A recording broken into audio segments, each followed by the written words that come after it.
നമസ്കാരം, മലയാളി വാർത്തയിലേക്ക് സ്വാഗതം.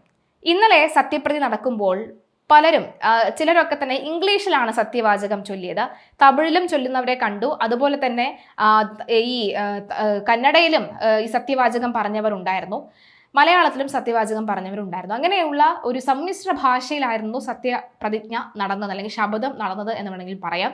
ഇതിൽ ഇംഗ്ലീഷിൽ സത്യപ്രതിജ്ഞ പറഞ്ഞ അല്ലെങ്കിൽ സത്യം ചെയ്ത പിഷാരടിക്ക് ഇപ്പോൾ ട്രോളുകൾ കൊണ്ട് നിറയുകയാണ്.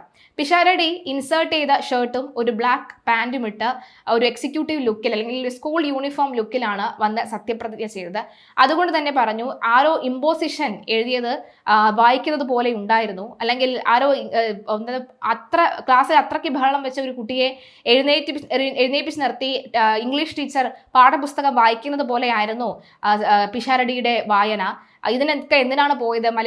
മര്യാദയ്ക്ക് മലയാളത്തിൽ സംസാരിച്ചാൽ പോരായിരുന്നോ?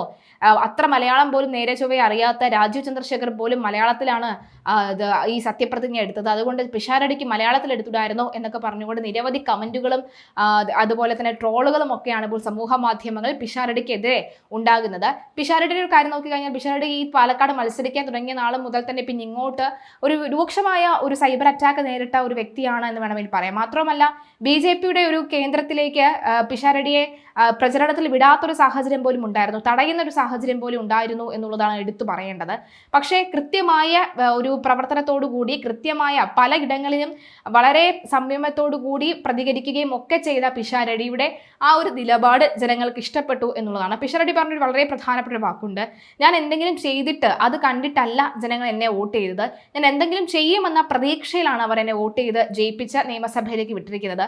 അതുകൊണ്ട് തന്നെ അവരുടെ ആ ഒരു പ്രതീക്ഷ തല്ലിക്കെടുത്താൻ ഞാനില്ല, അവരുടെ പ്രതീക്ഷയ്ക്ക് ഒത്ത് വളരാൻ തന്നെയാണ് എൻ്റെ തീരുമാനം. അതുകൊണ്ട് തന്നെയാണ് ഇനിയുള്ള അടുത്ത 5 വർഷം ഞാൻ സിനിമയിലേക്കോ അല്ലെങ്കിൽ മറ്റ് സ്റ്റേജ് പ്രോഗ്രാമിലേക്കോ ഇറങ്ങുന്നില്ല എന്ന് തീരുമാനിച്ചത്.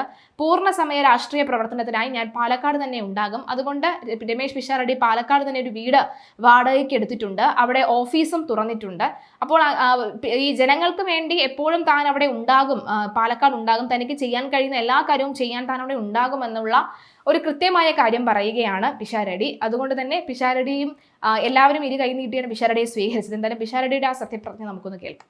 I, Ramesh Pishardi, having been elected a member of Legislative Assembly, do swear in the name of God that I will bear true faith and allegiance to the Constitution of India as by law established, that I will uphold the sovereignty and integrity of India, and that I will faithfully discharge the duty upon which I am about to enter.